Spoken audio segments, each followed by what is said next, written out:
right, welcome back to Hasbro's Hive. Got an unboxing today.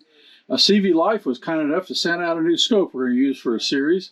And so let's take a look and see what's in the box. Here's inside the box now. We have our scope sitting down below, of course. Everything is just really well packaged. Thought I'd show you that because it is protected very well from the sides and from the ends.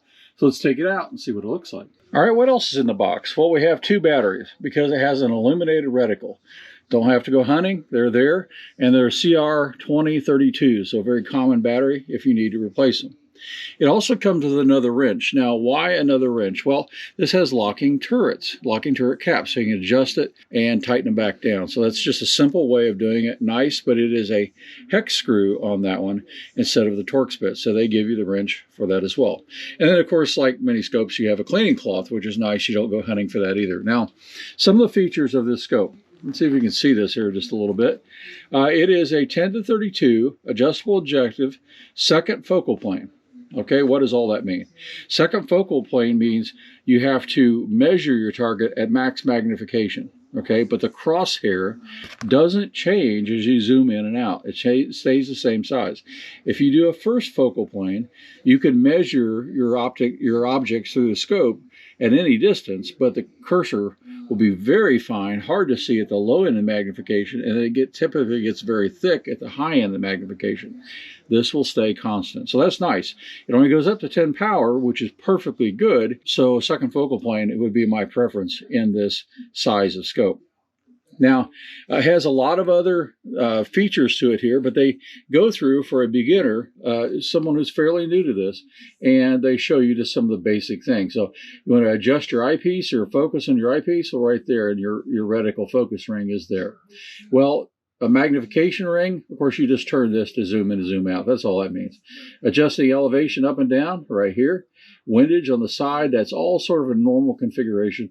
And your illumination dial on and off in different levels is here. It has an adjustable objective. This one is on the end of the objective bell here. And so you just turn this and you can adjust it and dial out your parallax at different distances. So fairly basic operation, but some really nice features there. Hopefully we'll see that they look good, and I suspect they will, but we'll find out. It is a half MOA click scope, okay? So as you see this, each adjustment here that you'll see, that each click will be 1/2 MOA. It is a 32 millimeter objective, I mentioned that, and so that is plenty good for this power, should be plenty good for this power scope to gather light. What's uncommon in this size scope is a 30 millimeter tube. Often they go smaller than that because of the size of the magnification and objectives on this. And so that's good. It'll help just simply give you more range of adjustment. And in fact, they claim, I believe it's 35 MOA of adjustment on this, and I'll confirm that. I believe that's true. All right, further looking into the box, we have a one-piece mount. Now, this is a nice mount. It has the 4 screw locations here on each cap. That's nice. Some of the older designs used to have 2, and you didn't really hold so much. Now, this will clamp down on both sides evenly. It's a one-piece mount, which is nice. It's also a cantilever mount, which is also nice, especially like on ARs. You just about have to have cantilevers, or it's much easier anyway. But this comes in very handy on many rifles to have that offset. It comes with 4 cross bolts. And so if you look here underneath here, each one locks into the Picatinny rail, and then it locks the full length of it. That is actually another very nice feature to have for clamping down on the rail. Now, if you haven't seen one that slides down the rail that's loose, you can look back at one of my 300 hammer videos where it talks about the rings that bind them. And I had one that was moving back and forth and causing me accuracy issues, no matter how well I tightened it down. This should not do that because it's locking in those rails in 4 places and then clamping the entire length. So that should be good. These are all Torx bits, and so they give you the wrench for that. They also give you spare screws, which is really nice. You have enough screws here. In fact, there is, what, 8? Yeah, 8 of them in total. And so you have 4 more in case you lose some. So that's really nice, plus the torque wrench to do it. So let's take a look at what else is in the box. All right, just a quick look at the scope itself out of the box. Of course, there's no damage, anything from shipping, and that's to be expected, but it's nice to see as well. The adjustable objective here, you can see it goes all the way down to 10 yards and all the way up to infinity. So that's a good objective range, because sometimes in some of these guns we'll be shooting in it are going to be on the lower end. Like we'll start with some air guns because it's shockproof. It's rated for those. And so we're going to test that. And we'll see how it does, of course, on that. Then we'll move on up through its capabilities as far as rifles go. It comes with end caps, flip-up end caps, already mounted on the scope. They seem to be fine. We'll see how they hold up, but they seem to be fine. Of course, we have our elevation and windage turrets here, as well as our illuminated reticle here. And it looks like, let's see, looks like there is 5 different levels, and it's red or green. And so that's nice. And so the green side is actually, no way you can see that. For the green side, the letters are green. And the red side, well, of course, the letters are red. Now, I showed you this. Actually, I'm wrong. This goes down to 7.5 yards here on the adjustable objective, and then all the way up to infinity. So that is really nice. That's pretty low for an adjustable objective. Of course, our magnification ring is here. And we'll play with that when we get it out to the range and see how that goes. But as far as build quality, it's 6061 aluminum, I believe. And then it says called moderate eye relief. So we'll see how that works out. But, some guns, and I have several target rifle scopes that are, very limited, very narrow eye relief. This says moderate. So we'll see how it works out. And that's probably more related to the size of the scope and the magnification range here. But we'll check that out and see how it looks. It's called a green lens. Now, that has to do with the exit or the objective here. It's got a green tint to filter out some light. So we'll see how that looks and see if we notice that particularly looking through the scope, or whether this gets rid of some unwanted light and eases eye strain. All right, I mentioned the caps and the screws on top here. This is how you set the 0. And we'll do it when we get it on a gun and at the range. But you just simply unscrew this cap with the hex wrench, lift it up, turn it to 0 after you get it sighted in, put it back down and tighten the screw. This is a very common design. It's also a very reliable design, so I like to see that. That's really good. Otherwise, the adjustments are pretty normal here for a rifle scope on adjusting the eyepiece, windage, elevation, and the adjustable objective here on the end. So simple mechanism for resetting 0. I like that. And I'm sure it'll work well, but we will, of course, be testing it out. All right, taking a look at the turrets here. They're really nice. And so it's really a good thing you can't bump them. This is really solid, but you lift them up and now you can turn them. The clicks, audible and tactile. There's just a little backlash to it, but they drop right in there. I mean, you can see, I don't know how you can see it. I can move it just a little bit, but it's not like it's jumping to the next notch or adjustment. It just drops right in there. So we'll check tracking and things like that and see how it does. Windage here, same way. It just feels really nice.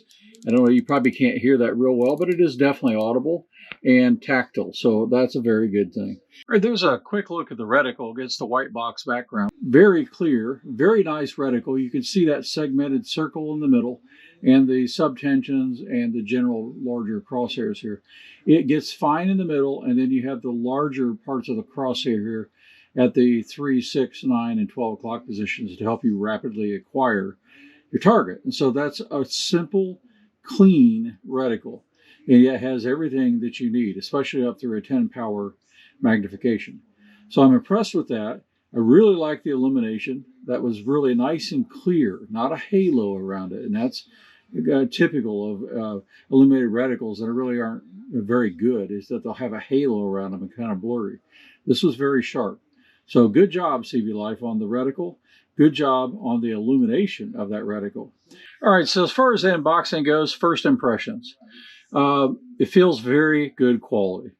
Nothing seems loose or really cheap feeling. The turrets, the clicks are nice and audible. Maybe slightest bit of backlash, but it doesn't drop out of the registration notches in there. You can feel it drop right in.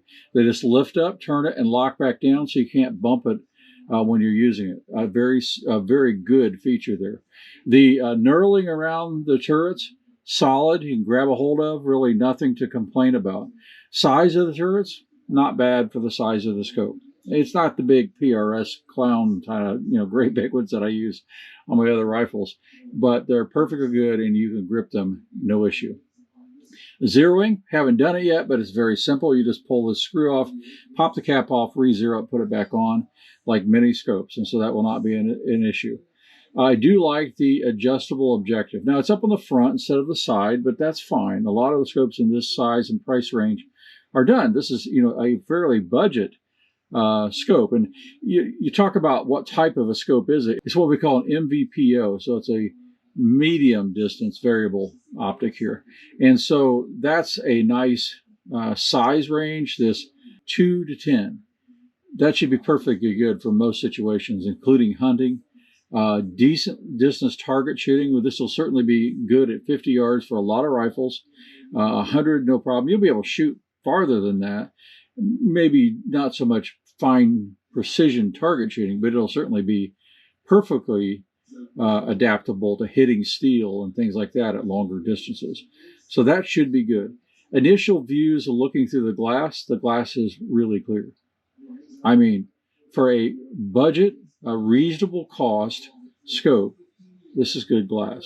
Now again, we'll see how it holds up, etc. But just looking through the scope in the shop here, not the best light. It's really bright and clear, and the objective is sharp in your field of view. So that's good so far. I like the fact that it comes with caps. They seem to be reasonably heavy duty. We'll see how they hold up. Sometimes they break through here, but I think they seem fine. Again, we'll find out. It has this green glass, they call it. You can see it sort of, you look at the end, right? It's part of the coatings, I think, in there too. But it sort of looks green in the scope, but when I looked through it, I really didn't see green. So I imagine it's part of the glare system, but I'm not 100% sure on that. The adjustable objective range going down to, I believe, 7.5 yards all the way up to infinity. That's nice, okay, that you can focus that close. So that means this is a really good option for air gunners, for people beginning to get into shooting, or just air gunners, period, but people beginning to get into shooting. You might want to start with an air gun. And that's probably where we're going to start with this, because it's a good fit for that. But there's no reason you can't go right on up through your 22 long rifle scopes and through your 5.56 AR type platforms. It should be a good option for that. But again, we're going to test it out. So overall, it looks really good. Fit, finish, quality of the finish, all looks good. Time will tell, but initially, it looks very good.